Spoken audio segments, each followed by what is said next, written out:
Hello everyone, very good evening to one and all. Welcome to StudyIQ IAS English. I hope that everybody is ready and waiting for the today's session in which we are going to discuss about the basics, the basic introduction of the art and culture, and the today's topic that is going to be the prehistoric rock art about which we are going to talk. But before beginning, let me tell you a very important thing, that our new batches which are starting today itself. So guys, today is the last date to register for our new batches, and remember that you have to use this code ASR live so that you can get the maximum benefit in the fees. Now moving to the topic directly. So what is the topic today? Today we are going to talk about something really important. As you can see behind me, there is a picture. This picture is basically not from India, okay? This is not from India, but this picture is from Spain. This picture is from Spain. And probably this picture is the most famous rock painting in the world, called as the Altamira rock paintings or Altamira rock shelters from Spain. However, how many of you are aware that the first rock painting in the world, the first prehistoric rock painting in the world, that was not discovered at Spain or in any other country? It was discovered in India. In India in the year 1867-68, there is a place called Sohagi Ghat in Mirzapur, and I think now there is nobody who does not know where is Mirzapur, okay? I think everybody must be aware. Everybody must have watched the very ill-famous web series as well, right? So Mirzapur is basically that place which is not only famous for the Kaleen Bhaiya or something. Mirzapur is also famous for being the earliest discovered site where the rock paintings were found. And remember that not just a single rock painting. In fact, Mirzapur has at present, it has got 200 plus rock paintings, out of which the Vindhya and the Kaimurs, both the mountain ranges, they have got the numerous rock shelter paintings. But what are the significances? What is the importance of these rock paintings? Why do you think that the early human beings used to make those paintings? And where did they make those paintings? Using which type of color, which has lasted so many years, thousands of years? Today, if we try to make a painting, it may hardly survive a few hundred years. So what did they exactly use? What did they exactly use to make paintings which lasted for so many centuries, or in fact thousands of years? So in this lecture, we will try to find out all these details. Welcome to the class everyone. Good evening Suresh Rathorji, the explorer. Very good evening to you, and those who have joined the session live with me. Welcome to the session. Guys, before we proceed, I request everybody to share this session with your friends and on the social media platforms wherever you are, so that maximum number of people can join the session. And here let me tell you that we are actually proceeding topic by topic. The basic plan of the lecture, that will be based upon the 11th class Fine Arts NCERT. Let me tell you, in the yesterday's lecture we had already discussed that our basic source should be, our basic source, that should be which one? That should be the class 11th NCERT, okay, and Introduction to Fine Arts. All right everyone. So here let me tell you, nowadays many people are actually covering the art and culture part from the various books, like some books publication, right? Some books which are quite popular among the students, like that of the Nitin Singhania, or even StudyIQ publication is also there, which is printing a very great quality book. So those books are called standard books because we can enrich our understanding, enrich our knowledge by them. Okay, so here in my lecture, we will have the informations and the knowledge part, right? Basic thing will be from NCERT, and where the factual details will be required, those details will be taken from the StudyIQ's book of art and culture, which is commendable work done by StudyIQ team. Now moving further, in India, you can see the map of India, and you can realize that exactly this central highland where we have the Aravalli, we have the Bundelkhand, we have the Vindhya ranges, and we have the Kaimur ranges. Okay, Vindhya and Kaimur. Here we have the Satpura ranges, and in this area we have the Sahyadri, and here we have the Nilgiris, or certain granitic plateaus, etc. So overall the concentration of the rock paintings or the rock shelters, it is naturally understood that for the early human beings, construction of the rocks was not possible, construction of the caves was not possible. So they will obviously choose the natural caves, right? Natural caves for their shelter, This is why when we have a doubt in our mind that why only the given areas, right? Why only given areas on map have the rock paintings. Okay, everyone.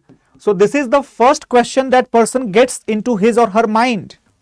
The reason is that these areas where the rock paintings are found, they have the natural caves where the early humans used to take shelters, and these areas were mostly present in the lower foothills of the Himalayas, or in the plateau regions, or in such hilly areas where it was possible to have the large boulders of the stone, large spaces like caves. All right, therefore you will not find any rock paintings or anything like that in the alluvial plain region. Why? Because obviously there is no cave. Okay, there is no cave. It was suitable for the living of the early human beings. Now moving further, and let us understand the significance of the rock paintings. The significance of the rock paintings. Any student can ask a question that, sir, why do we study, or why should we study about the rock paintings? What is the purpose? Why would UPSC ask about it? So my simple answer to that is, basically, suppose you are living in a village. And somebody comes at your home and just looks at the house that you have constructed, the house, the decoration of the house, the type of gadgets which you are using at the moment, the type of pottery, utensils, the type of vehicles which you are using, right? Whatever materialistic possessions you have, why is that important? That is important because they tell you, they tell the others about your financial status, about your standard of living, or about the way of living, isn't it? Similarly, when you go to the apartments located in the huge metro cities, there you will find the different types of the decorations, different types of the architecture, different type of the articles or materials used. So that means whenever we have the material evidences, okay everyone, material evidences, they tell us about the life, okay, about the lives and the livings of the early humans, isn't it? Of the early humans. So one thing is absolutely clear, that these might be categorized as a type of source in the historical understandings, in the archaeological understandings? Yes, you are right. So when we have the only material evidences, right, only the material evidences are there, which are also known as the archaeological evidences. Archaeological evidences. Okay, everyone? So when we have, right, if we have only archaeological evidences to discuss about the life and the history of any society, any person, then we should understand that particular person or particular society belonged to the prehistorical times. I think those who had attended the lectures of NCERT, which has just ended, a couple of days ago. So there I had told you in the very first lecture about the prehistorical and proto-historical and historical time periods. So dear students, the prehistorical rock paintings are very, very important for us because they are one of the very limited resources with the help of which we can understand about the life, about the living standards, about the cultural practices of the early human beings. That is the answer. Okay, everyone? So why are they significant? Because in the rock paintings, the people used to express themselves. Today, if you see that a small child is there, okay, a young child is there, young child, 2-3 years old, you just give a pencil to that child. What will that child do? He or she will start, drawing some caricatures, drawing some lines here and there. Why? Because that is how he expresses or she expresses himself or herself. Similarly, at the time of the festivals, right, you guys have seen that some people start, putting the rangoli or alpana. In the time of festivals like Deepavali, you just get to see that people start cleaning and dusting their houses, making the, doing the paintings, etc. Why? It is because these paintings and drawings, they signify, they express their joy, their feelings for the particular festival. All right, everyone? Not only that, whenever a person is living in his or her own house, you must have seen that the people decorate their houses. Similarly, the early people also used to decorate their caves. At the same time, one logical statement that is possible, that suppose if I am hungry, what will I do? I will try to arrange some food for me. But when I am not hungry, when I am full, satisfied with the food, I don't have anything else to do, what will I do? I will start doing something creative. So the early humans also did the same thing. So it is possible that the rock paintings might be the expression of the creativity, might be the decoration of their houses, might be the use of, might be the source of recording of the day-to-day activities which are happening into their lives, or they might be the lessons given to the young children so that they can identify the animals, the insect, the hunting methods, the cultural practices. How can we say that?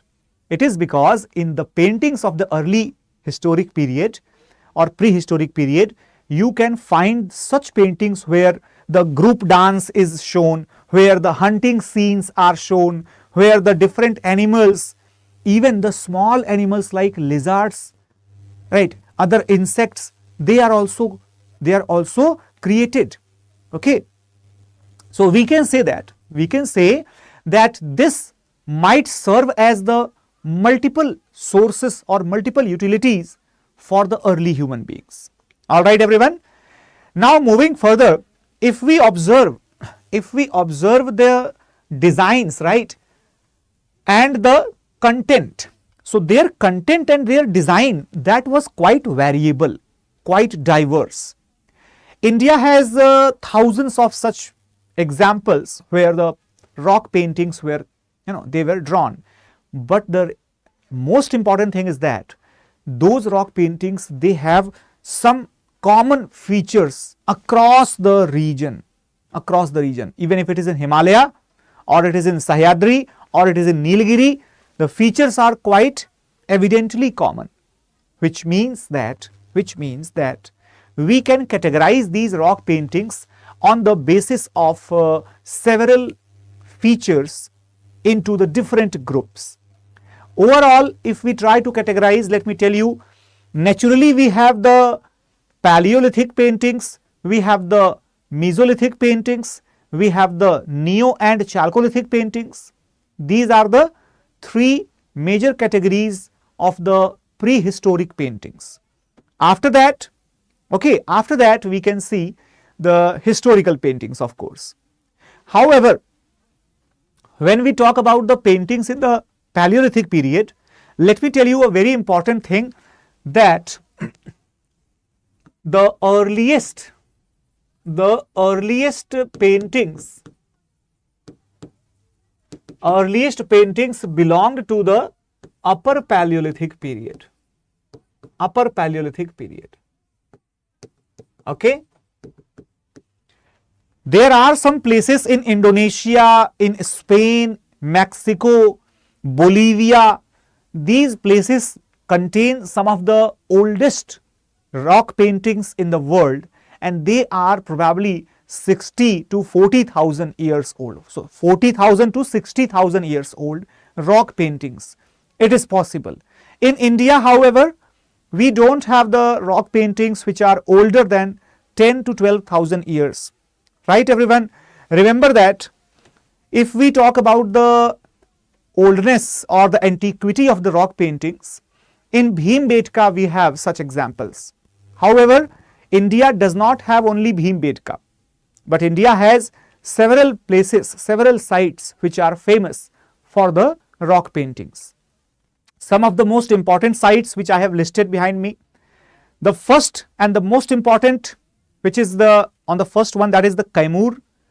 Kaimur range it is expanding towards the Bihar and starting in the Mirzapur region of Uttar Pradesh. From Mirzapur going up to the districts like Kaimur, regions like Kaimur, or the districts like Rohtas, Nevada, Jamui, etc. in Bihar. And remember that these paintings, they have quite well survived to the date, because they used the substances like geru. Okay, geru was basically hematite, the iron oxide. Then oil was used, natural vegetational oil. Sindoor or vermilion, juice of the bark of the trees and of the beans and other vegetations. So basically, what is the main feature of these paintings? These paintings used the pigments obtained from the natural rocks like hematite, like sindoor, etc., vermilion, etc., which was borax. And if we talk about other substances, so they used the coloring basin, coloring base of the juices of the plants and the trees. So overall, the mineral and the vegetation, and the vegetable juices or the plant juices, these were used collectively to make the colors for such type of paintings. Isn't it surprising that these guys, they had no degrees in the chemistry or no degrees in the arts and paintings, but still they were able to make such long lasting colors, long lasting pigments and dyes. Okay. Not only that, if you have the example of the Satpura ranges, guys, Satpura ranges basically that is located nearby the Pachmadi. You might have heard the name of Pachmadi, the only hill station, the single hill station of Madhya Pradesh in India. Pachmadi is famous for its amazing rock sculptures, in fact rock paintings. And why so? There are depictions of the headhunters, headhunters. Have a look on this one. They are holding the heads into their hand and they are celebrating like anything. So there might be some festival which was represented through this painting, and that festival might be celebrated in the Pachmadi area. right now. So that was basically done in the Satpura ranges. Here the paintings belong to the Mesolithic and the later periods because they have the rich depictions of the different animals, birds, even the conjugal activities. That means the animals, they doing the copulation, that is also represented. Now guys, my question to all of you, there is a question to all of you, that why do you think that Mesolithic paintings had the better sensitivity, better aesthetic value, better expressions as compared to the Paleolithic period? What is the reason behind it? And why is there a sudden increase in the number of paintings? Guys, let me tell you that answer to both of these questions, that would be very, very simple. That when the evolution was happening, when the changes in the climate were taking place, the arrangement of the food, that became comparatively easier for the human beings.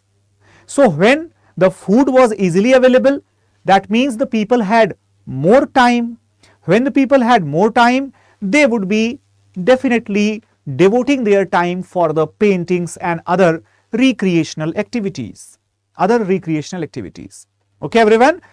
This type of question that was asked probably in 2018 UPSC mains examination, where they had asked a question to compare the Mesolithic or Stone Age art forms with the present art forms, right?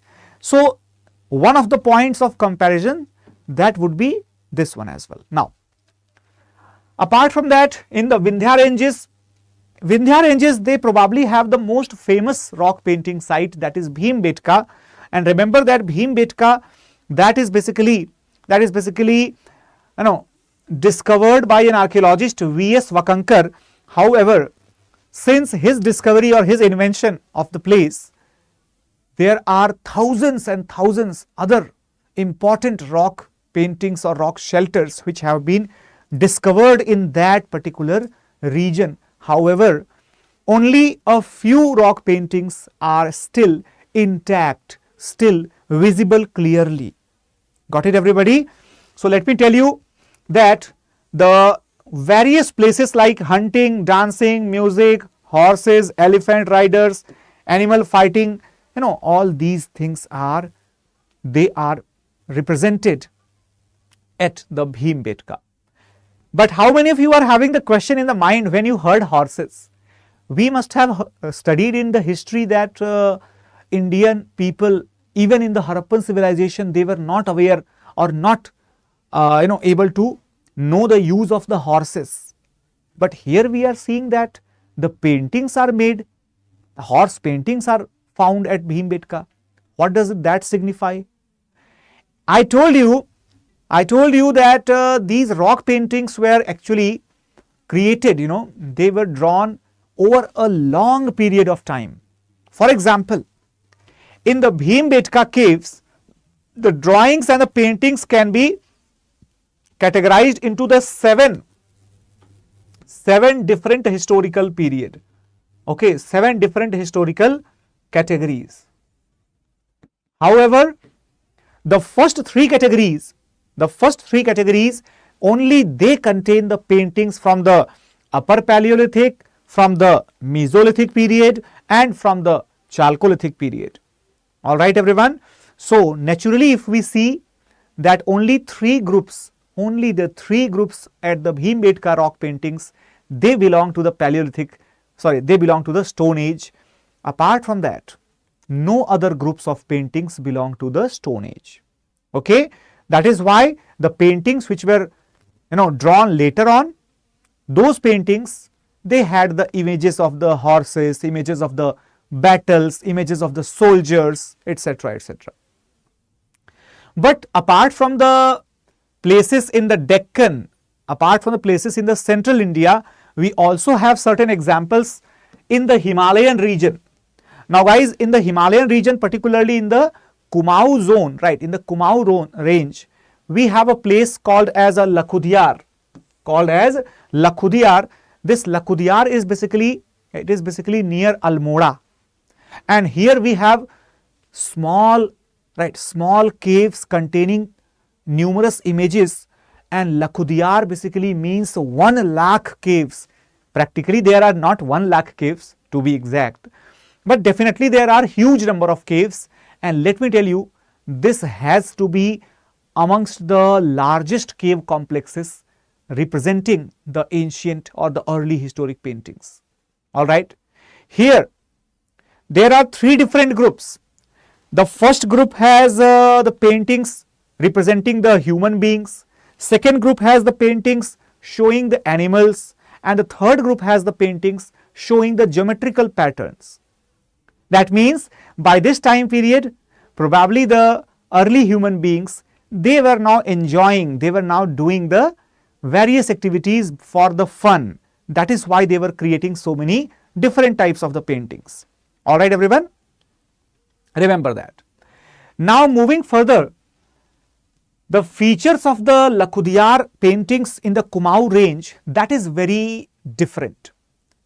Earlier we had seen that the line pattern that was used, the line pattern which was used in the Bhimbetka, or the boxy pattern which was used in the Pachmadi, or the line and curve pattern which was used in the Mirzapur region. Let me tell you, in the Kumaon paintings, you have the zigzag pattern. Okay, you have the zigzag pattern. Not only the zigzag pattern, you also have the, the form of wavy lines and the dots and the rectangles, etc. Which means in the group of the geometrical rock shelters, we have the numerous evidences that they were using the forms and the shapes of the geometry to make their paintings look relatively better than their other parts. Okay everyone, so that is very important thing to understand, because without having the knowledge and understanding of the symmetry, knowledge and understanding of the linear properties, or knowledge and understanding of the use of the different chemicals on the different surfaces, it is not possible. It is not possible to exactly make those patterns. Yes, definitely knowledge, it was not the research based theoretical knowledge that we are having right now. It must be the practical knowledge which might have been acquired by the regular use of these products or these elements. Now, apart from the Himalaya, we also have the rock paintings in the Deccan region as well, particularly in the Telangana, Andhra Pradesh and Karnataka region especially. In Karnataka also, the areas close to the Western Ghats or the areas close to the Nilgiris, right? In Andhra Pradesh, the Eastern Ghats, particularly the Sheshachalam or particularly Tirumala hills, etc., or Shevaroy hills, Annamalai hills, all these things, they have the evidences of the rock paintings. Alright everyone, so these rock paintings, most important locations are Rayachuram, okay, Rayachur, this is Rayachur, then Tirumala and Sahyadri ranges. Then the locations exactly include the Kopgallu, then Piklihal and Tekkalkota, right everyone. So remember these places, because sometimes UPSC asks the questions in the prelims examination where you will see the names on the one side. For example, Piklihal, this particular site has been asked in the examination. Piklihal, there is a question related to Piklihal in the civil services prelims examination. So that is a very important place. And what is the speciality of this? Because in the Deccan region we have the granitic rocks used for the surface of that painting. That is a very important thing. Why? Because granites have the property of the extreme surface hardness, right? So it was very difficult to to bruise them or to encroach them in any condition. That's why even even the pigments did not react on the granite very easily. That is why whichever colors were to be chosen, those colors or those pigments, they had to be chosen very carefully. That means it was a difficult task for them, right? Now let us understand about the evolution of the paintings and their features. So guys, in the history we have studied about the Upper Paleolithic, okay. We have studied about the Mesolithic, and then we see the Neolithic. Now, let me tell you a very important point, right? Let me tell you a very important point, that whenever there is the evolution in the human life, there is the change of the pattern of the human way of living, there would be the change in the pattern of the paintings also. For example, in the Upper Paleolithic, when it was comparatively easier as compared to the Lower and Mid Paleolithic, of course, but still it was very tough to survive. So here the question of survival, that was still very tough, which means that occasional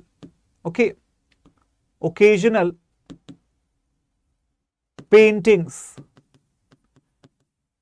that means less numbers of paintings are present, okay, less numbers of the paintings are present. All right, not only that, the paintings, they have usually have the hunting scenes or single animals, or the use of horns to scratch the rock surface, etc. That was very common. Why were they using the horn of the animal to scratch the rock surface? Because horn were naturally, obviously, right, they were naturally very tough, and that's why it was possible to indent the rock with the help of the horns. And horns were also easily available to them because they used to hunt the animals. This was their primary practice in the Upper Paleolithic region. However, when we reach to the Mesolithic period, the speciality of the Mesolithic period is the comparatively easier access, right, easier availability of the food, okay, easier availability of the food. Not only that, the beginning of grazing animals, okay, grazing animals. And guys, those who belong to the rural areas, they can understand it very, very easily. When you have the grazing animals who just keep on grazing upon the different types of the grasses, different types of the plants, then it is highly possible that in their dung, in their excreta, some of the seeds, etc., they might be left as residue, and they might get growing, and they might get grown into a plant nearby the dwellings of the early human beings. Have you not seen that? Isn't it? I think it's a very common practice. Similarly, the birds, etc., they might be increasing in the number because the temperature was getting warmer and warmer. Remember that climate conditions were changing in the beginning of the Mesolithic period, right? If you might have heard, you might have read in the ancient history as well, the era called as the Pleistocene, that was gone. So due to the increasing temperature, the grasses were rapidly increasing. When the grasses were rapidly increasing, the grass grazing animals and the insects living in the grass and the birds feeding upon those insects, those seeds, they all were evolving and increasing along with the time. This is why, my dear, you will observe that the grazing animals and the chirping birds, okay, chirping birds, then group hunting, okay, group hunting, then chasing animals, etc. They will become they will become more common in the representational paintings of the Mesolithic period. Therefore, you can observe the paintings of the birds eating the food grains, and those paintings one can very easily understand that they belong to the Mesolithic period, okay, not to the Upper Paleolithic period. Okay, all right, everyone. Similarly, after that, when we compare the life of the Paleolithic and Mesolithic people with the life of the Neolithic and Chalcolithic people, now there will be the wholesome changes. There will be the wholesome changes, and the Chalcolithic or the Neolithic people, they will start have the more permanent and chemical based pigments. Obviously, Geru was also chemical, but here these chemicals were comparatively processed. Why? Because in the Neolithic period, the human beings were able to begin the permanent settlement and to live like a proper community in a rural area. Therefore, the more application of the heating, cooking, more uses of the firewoods, those things might have led to the use of new type of colors. How many of you have seen that the ashes which we get from burning the woods, even they also give you a peculiar color. When you just try to dissolve those wood ashes into the water, you get a very unique type of colloidal type of structure in the water. Okay, that was also used. Remember that. So we can see that the scenes related to human life, okay, pottery making,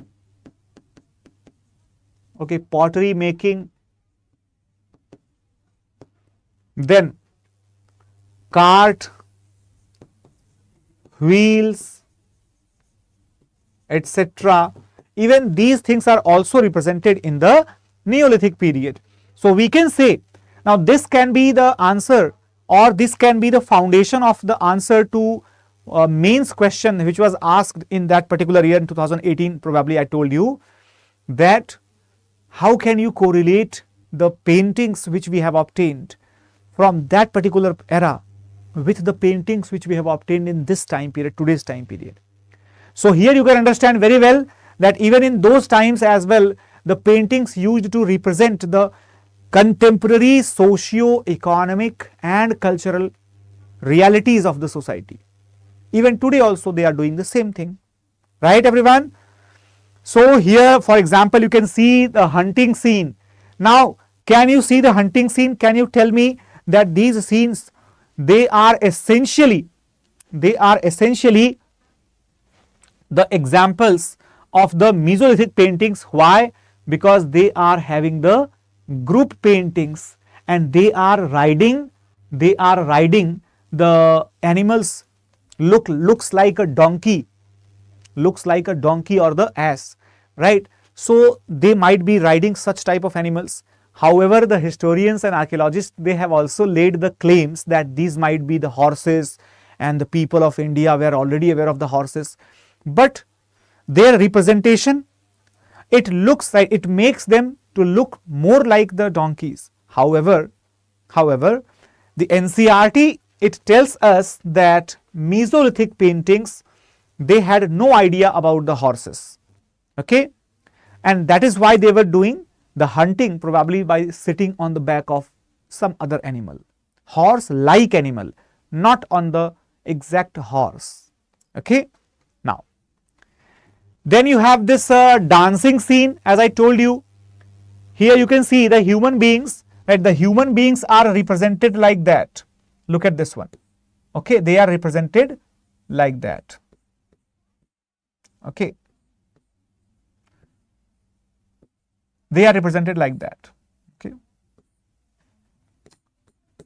So you can see very well that they are mostly represented in the form of the lines, in the form of the linear depictions with, right, with the color white against the dark background. And here you can see the dance, probably some sort of extended ornaments were worn by the people. They also had the headgears, most probably they used to wear the headgears, right, some other type of thing on the head. And they are dancing in a group by holding the hands of each other. It looks like a typical Bollywood style, Bollywood style group dance of the 90s. But that is approximately 10 to 12,000 years old picture. 10 to 12,000 years old picture. All right, everyone. So that is a very, very important thing, and I hope that you all got an idea that why are the prehistoric rock paintings crucial for understanding the nature of human culture from the very beginning. Okay, everyone.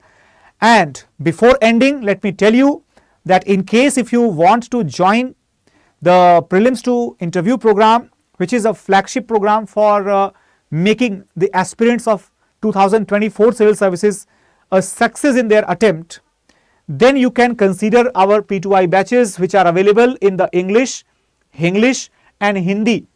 So any student of any of these three medium, they can enroll themselves in this program, where they will be provided the comprehensive syllabus coverage along with the current affairs program. Both will be given through the live online classes.